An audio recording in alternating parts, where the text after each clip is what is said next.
Hey everyone, in this recording I will be showing how to apply to DEC's 3-acre permit obtainment assistance program through the ANR online website. Some information to have on hand prior to starting your application are 1. Your site's project number, 2. Your site's permit number, 3. The number of impervious acres your site has subject to 1.3.d of General Permit 3-9050, and 4. A general understanding of where your site is in terms of the permitting process. If you have all of the information I just listed, we expect it to take 15 minutes to fill out the application.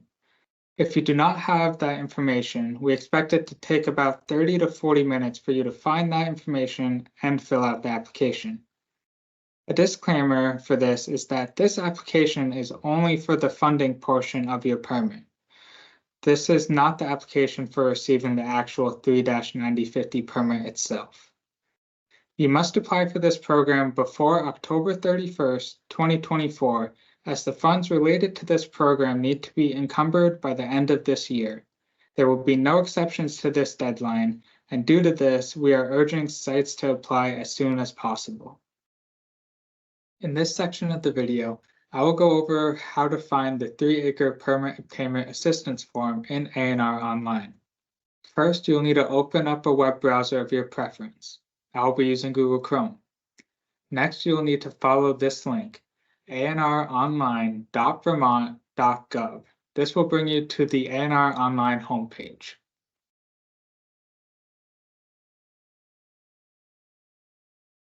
Once here, you'll need to sign in. If you don't have an account, you must register to create one. The instructions to create and register an account can be found on the homepage under the Creating a User Account. I have an account already, so I will click the Sign In button up here.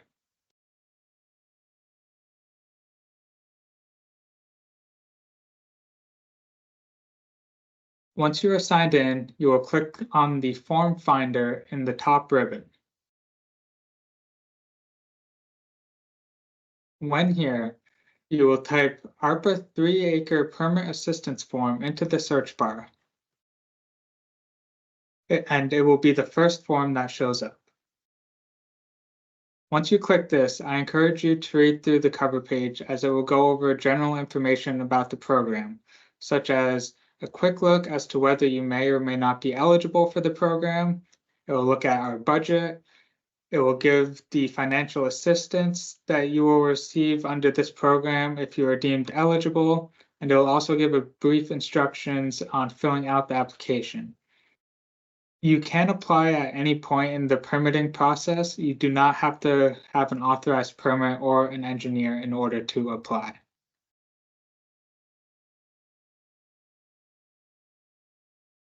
All the way down here at the bottom, if you have submitted a full notice of intent, you may use your NOI number to autofill some fields.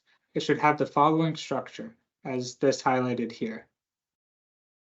Once you click the Begin Form entry, there will be 4 sections for you to fill out. The first being qualifying questions, the second being assurances, the third being applicant contact information, and the fourth being site and project information.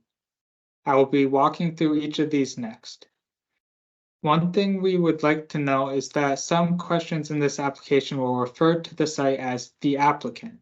For these questions, the applicant will be who will bear responsibility for the permit. If the permit has co-permittees, only one should apply. I will now click the Begin Form Entry button to begin my application. The first section of the application will be qualifying questions. The first question, is this site a 3-acre site? This funding program is specifically to support quote-unquote 3-acre sites. How do you know if your site is a 3-acre site? Most 3-acre sites have already received correspondence from the DEC Stormwater Program indicating they are likely a 3-acre site. If you have received any notifications from the DEC Stormwater Program in regard to 3-acre permit compliance, you are very likely a 3-acre site. Another way to find out is to check DEC's list of 3-acre sites. and a way to find that list in this application is to go to this Site Project Information section. Then you will scroll down and click the Stormwater General Permit 3-9050 link. Once you're on this page, you will click List of 3-acre properties, and then click it once more. This list was generated using spatial data analysis and mapping resources. Now, finally, there are possibly some sites that are 3-acre sites, but are not on the 3-acre list and also have not yet been contacted by the stormwater program. If you suspect your site has more than 3 acres of impervious surfaces subject to General Permit 3-9050 and is within the Lake Champlain, Lake Memphremagog, or a stormwater impaired watershed, you should contact the stormwater program. The next question.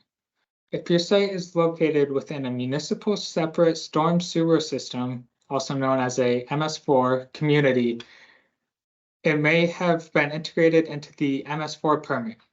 Has your site been integrated into the MS4 community's permit? If you are not sure, please look up your project using the environmental research tool. Once you've found your site, press select and view the permit description. If the permit description says MS4 permit, please select yes to this question.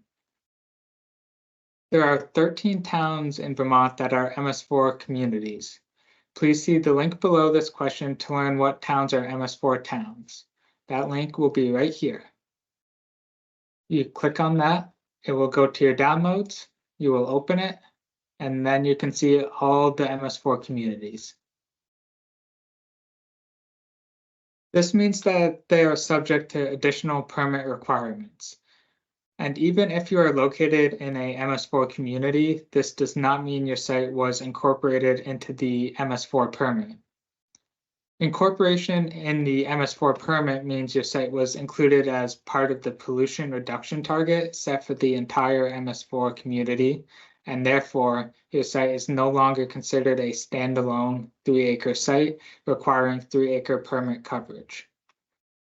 To learn if you were incorporated into your community's MS4 permit, please look up your project using the environmental research tool linked to this application right here.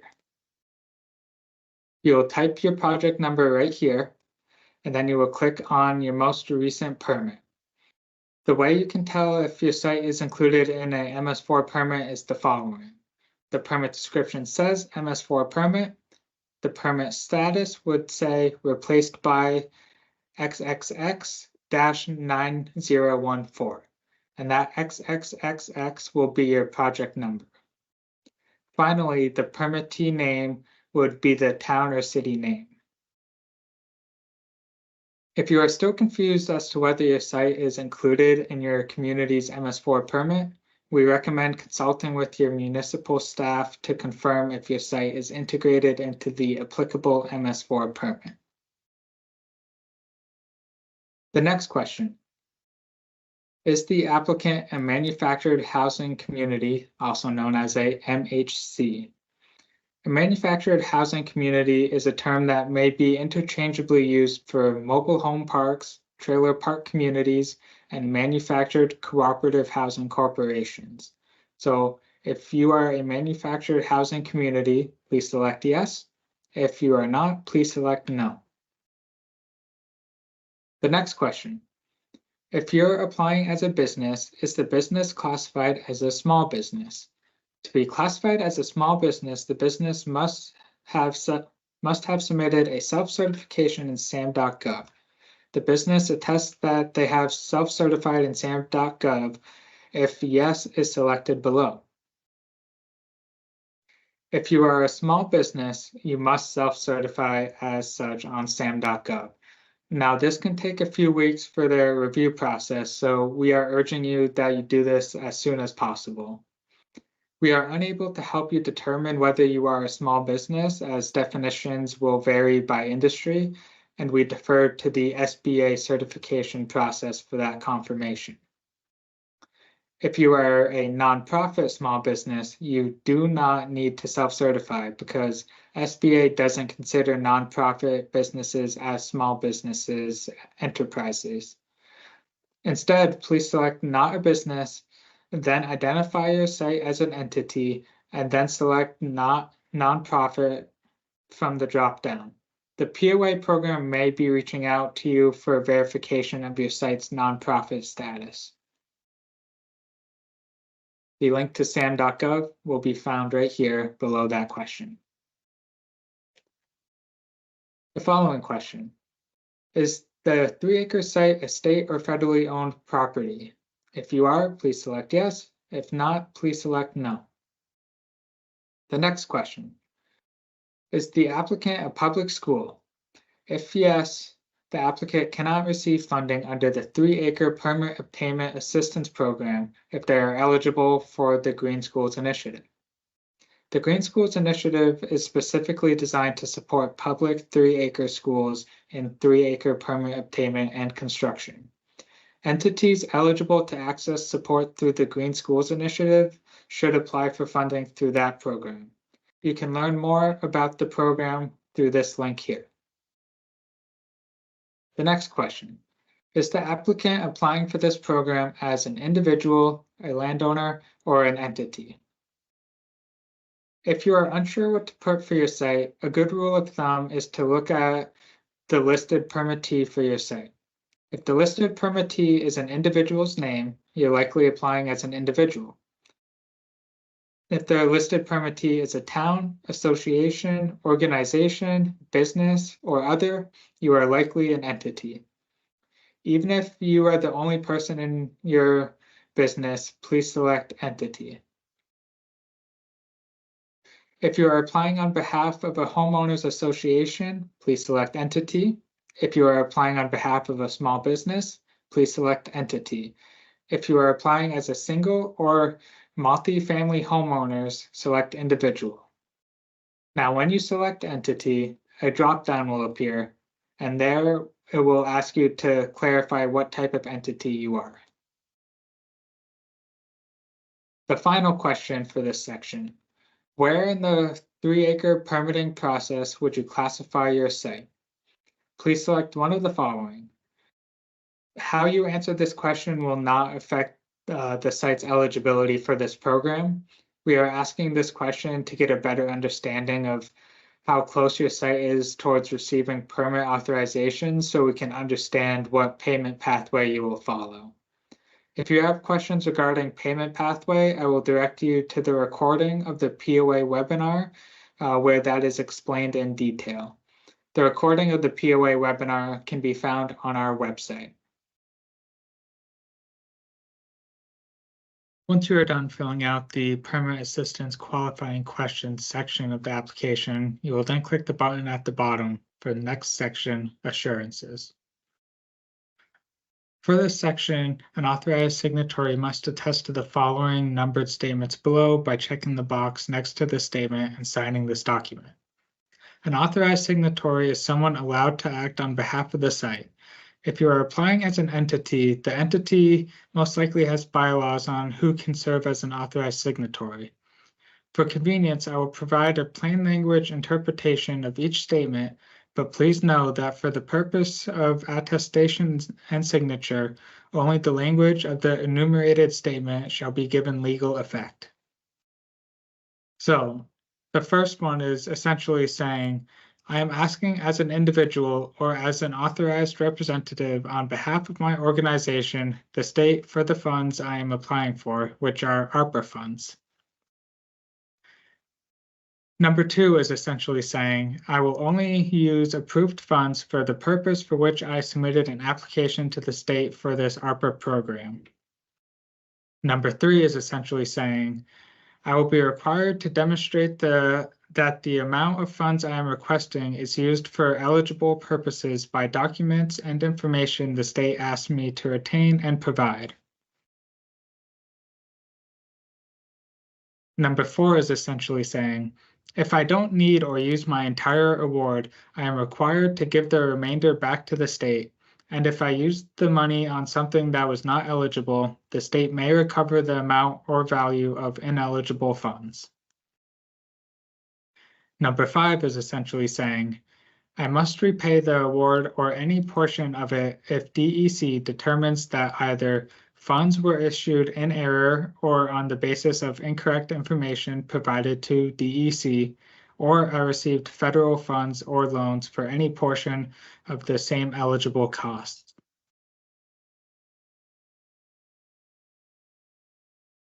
Number 6 is essentially saying, I will need to keep all documents and financial records used to demonstrate that I or my organization is eligible for the funds and the actual uses of the funds. I am required to keep all documents related to the ARPA work for the 5 years following expenditure of all funds or upon return of funds to the Treasury, whichever date is later. Number 7 is essentially saying, I am allowed to receive these funds because I or my organization's representatives have not committed illegal or other actions that disqualify me from receiving funds.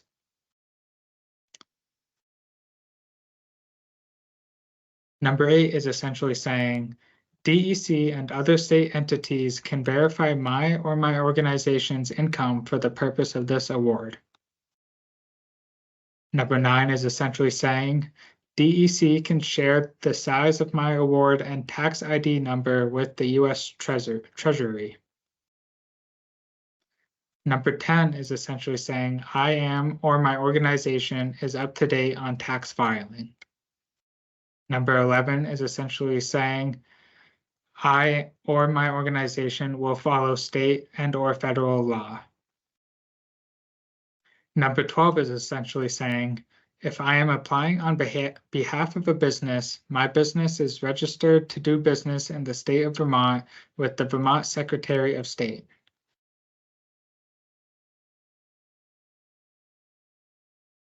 Number 13 is essentially saying, I understand that all the information I provided in this form is true and accurate and will be used by the state of Vermont in the making of this award. I understand there are potential serious legal consequences to intentionally submitting incorrect information. Number 14 is saying, I understand that the award is dependent on existing federal guidance. A change in the guidance may result in a change of the terms of this award. And depending if you are applying as a small business or not, you may or may not have 15. So if I go back to the permit assistant qualifying questions, you can see that I have clicked yes, that I am applying for a small business. But if I click no or not a business and go back, number 15 will be gone. So for the sake of this video, I will click yes. And what this last assurance is saying essentially is that if applying as a small business, the applicant meets all standards to qualify as a small business as defined by the Small Business Administration, and that you are self-certified as a small business through sam.gov. And then the last thing to include is the name of the applicant's authorized signer. Once you are done filling out the assurances section of the application, you will then click the button at the bottom, Next section, Applicant Contact Information. The first thing we'll have you fill out is right at the top. I attest that if there is more than one permittee listed on the initial or full NOI, the other permittees are aware that the payment has been applied for and that it is the applicant's joint responsibility to ensure the award is divided appropriately between the permittees. This is a yes or no question. And what this question means is that the program can only pay out to one person. We cannot split your payments between multiple people at the site. So it will be your site's responsibility to ensure your beneficiary payments are split amongst stakeholders appropriately.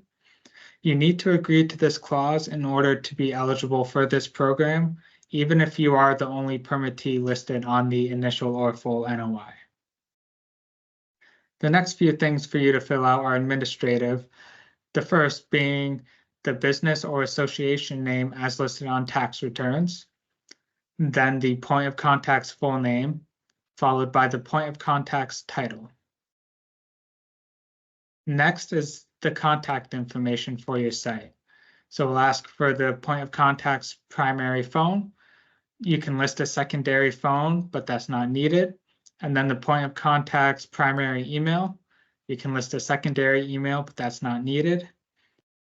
We're asking that you provide the most up-to-date information with this contact information, as we may be reaching out to you with the status of your application, or if we're requesting you to make any edits to your application. Next, we'll have you fill in your physical address information. And for this, please list the address for where your site is operationally located. And the last question for this section is the applicant's physical address different from the remit address?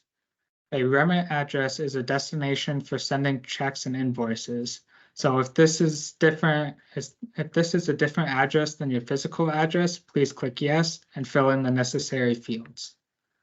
As you see, when I click yes, more fields will come up for you to fill in for your remit address. If you would like, you can put in contact information for another person affiliated with your site by clicking this button, Add New Applicant Contact Information. This is not needed, but you can if you'd like. We will note that the person listed first in this section will be your primary point of contact for your site. Once you have finished filling out the applicant contact information section of the application, you will then click the button at the bottom for the next section, Site and Project Information. The first thing for you to fill out is the project name. Your project name should be descriptive to your site. For example, the name of your site or what you would have on your permit or notice of intent. We will be using your project name to help us track the status of your application. So please do not make it a generic name like stormwater permit application, because that's not help us differentiate your site from others. We also ask that you please be consistent with the name you use throughout the regulatory permit application. So for example, put the name you would put on an initial or full notice of intent. The next two will be the stormwater permit number and the stormwater project number. If you don't know either of these numbers, you can use the 3-acre list linked below this question. Once you open the link, you can find your site by name or by address. And once you find the row with your site, the project number is on the far left. So the link I'm talking about is right here, the Stormwater General Permit 3-9050 link. So you click on that. This will take you to the state's website, and you'll click on this link, list of 3-acre properties, and click on this link, list of 3-acre properties. And this pulls up the 3-acre list as of 2020. And here, you will be able to find your permit name.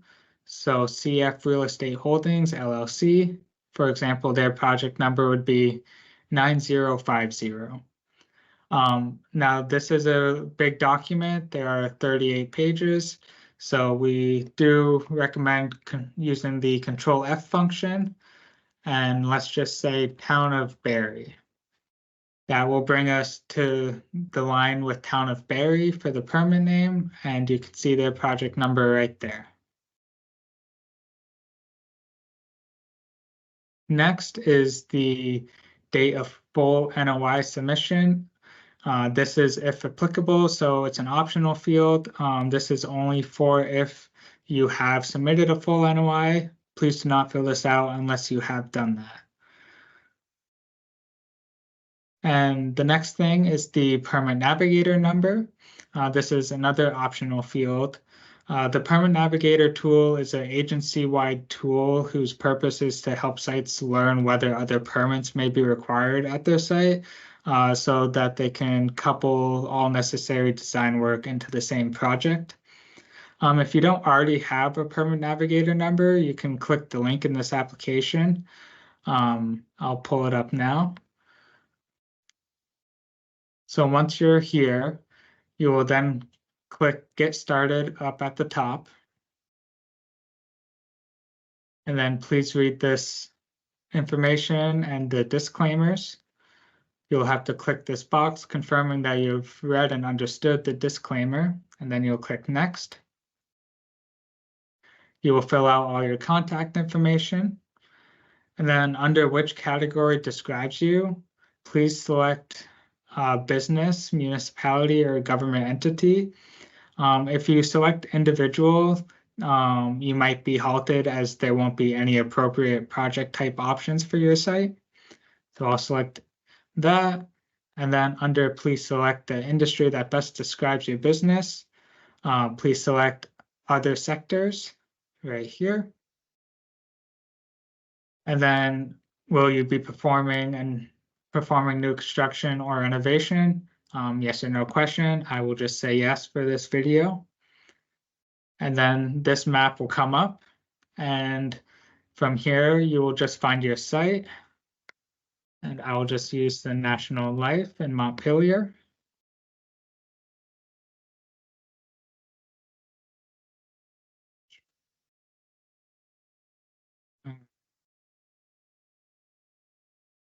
So once you find your site's location, it will autofill the latitude and longitude and all the information below.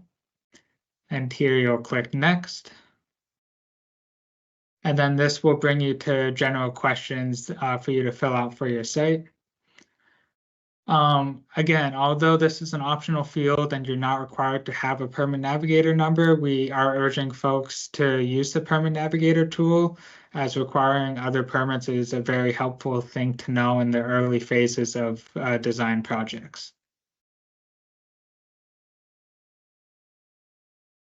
And the last thing to fill in is the number of impervious acres subject to 3-acre requirements under section 1.3.d of General Permit 3-9050. So there are 3 preferred options for how you figure out the number of impervious acres subject to your site. The most preferred option would be if you have submitted a initial notice of intent or a full notice of intent, we would like you to use the number of impervious acres listed on your most recent notice of intent. And if you do not have a copy of your submitted notice of intent, you can refer to the impervious acres delineation your site had done in order to submit the notice of intent. If you don't have the delineation document, it's likely that the engineering firm that helped you with it will have a copy of it. The next preferred option is for you to get an estimate from a qualified private consulting engineer to assess and calculate the impervious surface acreage on your property subject to section 1.3.d of General Permit 3-9050. And if this is the case for your site, we ask that you just please leave a comment at the end of the application notifying us that you're using an estimate from a qualified engineer. And we also ask that you please list that engineer. This just helps us better understand where you're getting that number from. And the third way is to, if you haven't submitted a notice of intent and you haven't worked with an engineer, you can use the number of impervious acres listed on the 2023 acre list that I showed earlier. It is this list right here. So again, you can find your site by looking under the owner/permit name, and then over here, GIS impervious acres will give you the estimate as of 2020.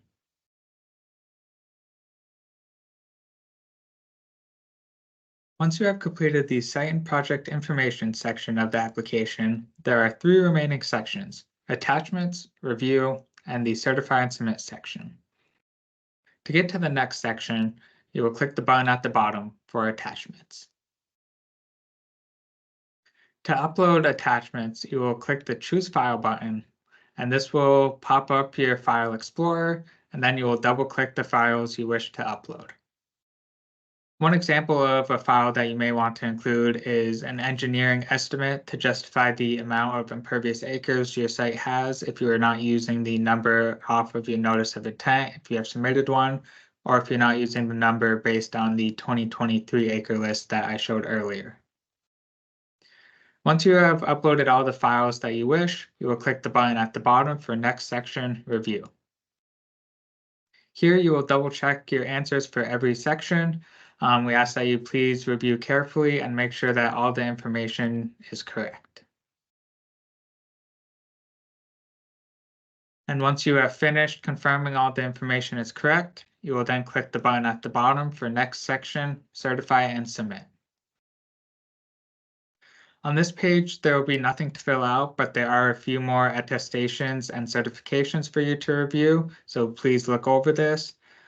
Once you have finished reviewing this page, you will then click the button at the bottom, Submit Form, and once you have done this, you are all done with your application. To learn more about the program, you can go to the link shown on the screen.